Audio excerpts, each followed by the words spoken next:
इस वक्त दिल्ली की सड़कों पर हजारों हजार बाइकें और हजारों हजार तिरंगे। जी हाँ, ये है तिरंगा यात्रा।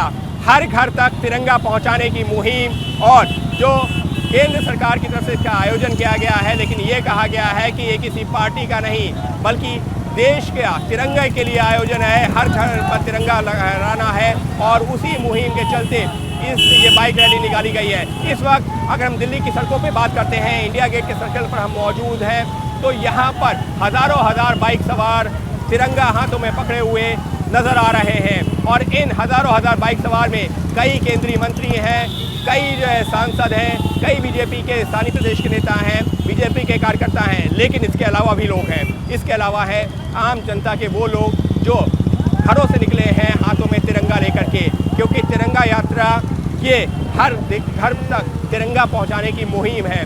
हर घर पर तिरंगा लहराना है और उसी मुहिम के चलते निकाली जा रही है ये तिरंगा यात्रा।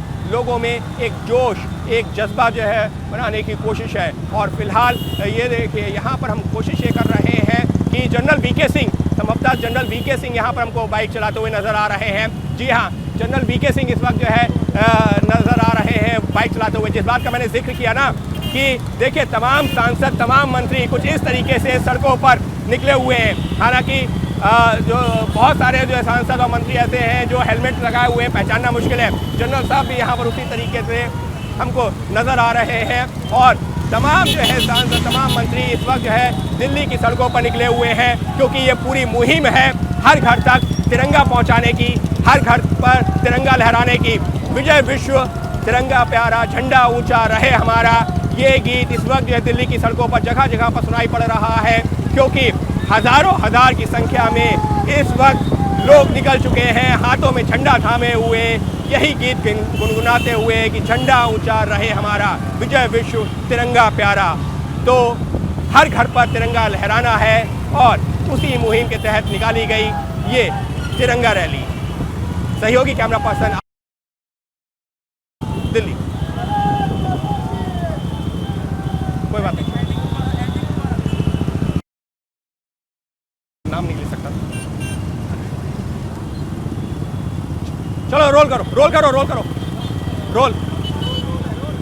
तिरंगा यात्रा पहुंच चुकी है इंडिया गेट पर। जी हाँ, इंडिया गेट कर्तव्य पथ पर अब हम पहुंच चुके हैं और इस वक्त दिल्ली की सड़कों पर यहाँ पर तो जो भी नजर आ रहा है, हाथों में तिरंगा थामे हुए, देश की शान हमारा तिरंगा और देश की शान इंडिया गेट। और फिलहाल इंडिया गेट पर से हम गुजर रहे हैं। ये तस्वीरें सुबह करीब 9 बजे की हैं, जब आपको हजारों हजार की संख्या में लोग इस वक्त इंडिया गेट सर्कल से नज़र आ रहे हैं। और ये लोग वो हैं जो अपने घरों से सुबह से निकले थे और इस तिरंगा यात्रा का हिस्सा बन रहे हैं। इस तिरंगा यात्रा में कई केंद्रीय मंत्री, ये देखिए दिल्ली प्रदेश बीजेपी के अध्यक्ष हैं वीरेंद्र सचदेव, ये जो है यहाँ पर हेलमेट लगा करके, वो राइट हैंड साइड पर अगर हम दिखा सकें आदित्य ये ऑरेंज हेलमेट में, तो ये वो नज़र आ रहे हैं। तो देखिए, तमाम जो सांसद हैं, तमाम नेता हैं, प्रदेश स्तर के नेता हैं, केंद्र स्तर के नेता हैं।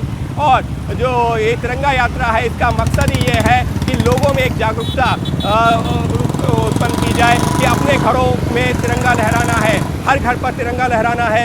इसी मुहिम के साथ ये तिरंगा यात्रा निकाली गई है। हालांकि इसमें तमाम जो है सत्ता पक्ष के सांसद तो नज़र आ रहे हैं, लेकिन विपक्षी सांसद नहीं है, उसको लेकर के अलग राजनीति होती रहेगी। लेकिन ये जो पूरी मुहिम है, इसका मकसद राजनीति से बढ़कर के मैं कहूँगा कि लोगों में एक जागरूकता अपने देश के प्रति, अपने तिरंगे के प्रति पैदा करने का है। और इसी वजह से ये तिरंगा यात्रा निकाली जा रही है दिल्ली की सड़कों पर। और नारा यही दिया गया है कि हर घर पर तिरंगा लहराना है। और उसी नारे के साथ में लोग सड़कों पर निकले हुए भारत माता की जय के नारे लग रहे हैं। तिरंगा लहराना है, विजय विश्व तिरंगा प्यारा, झंडा ऊंचा रहे हमारा, ये गीत हमको वक्त वक्त पर सुनाई पड़ रहे हैं। और इस वक्त अब मेरे आप आगे देखेंगे या पीछे देखेंगे, हर तरफ इस वक्त कुछ इसी तरीके की तस्वीरें हैं, जहां पर हजारों हजार की संख्या में लोग सड़कों पर हैं, बाइक से हैं, स्कूटी से हैं और भारत माता की जय के नारे लगाते हुए प्रगति मैदान से निकले और इंडिया गेट तक पहुंचे हैं। तो फिलहाल तमाम जो है सांसद, तमाम स्थानीय नेता जो यहाँ पर हमको नज़र आ रहे हैं, वंदे मातरम के नारों के साथ में ये तिरंगा यात्रा निकाली गई और करीबन ये 20 मिनट के आसपास का वक्त हो गया है और 20 से 25 मिनट में इसका समापन होना है। लेकिन ये जो पूरी मुहिम है ये सिर्फ दिल्ली तक नहीं बल्कि देश के हर एक कोने तक पहुंचाने की कोशिश है।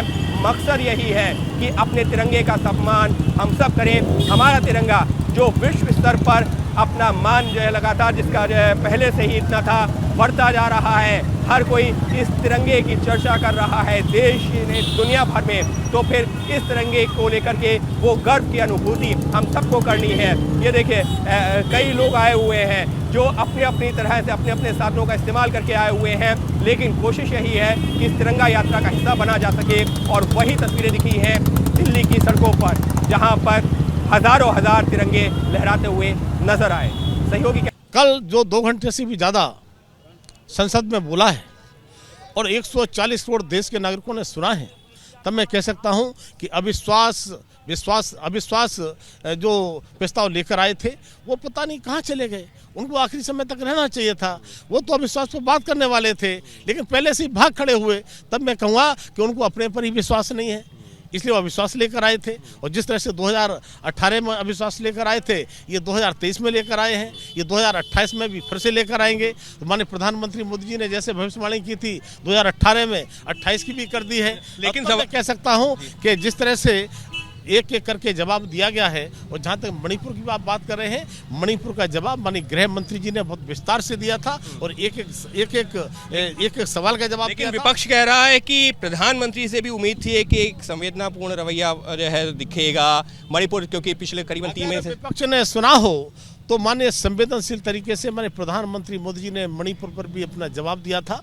और मणिपुर के बारे में जितना कहा था, शायद वो विपक्ष वॉकआउट करते समय भूल गया, उसने देखा नहीं। उसको वहीं पर बैठकर सुनना चाहिए था और आवश्यकता पड़ी तो पूछना चाहिए था। लेकिन विपक्ष है, उसे पता है कि मणिपुर चर्चा करने के लिए माननीय गृह मंत्री जी ने शुरू से लेकर पत्र लिखने से लेकर लगातार दोनों संसद में कहा कि हम लंबी से लंबी चर्चा करने को तैयार है, मैं मणिपुर जवाब देने को तैयार हूँ। तब मैं कह सकता हूँ इससे भी बड़ी घटनाएं, हिंसक घटनाएं कांग्रेस यूपीए के समय में हुई हैं, लेकिन तब इनके प्रधानमंत्री तो छोड़िए, इनके गृह मंत्री भी कभी जवाब नहीं दिए। वॉकआउट क्यों कर गए?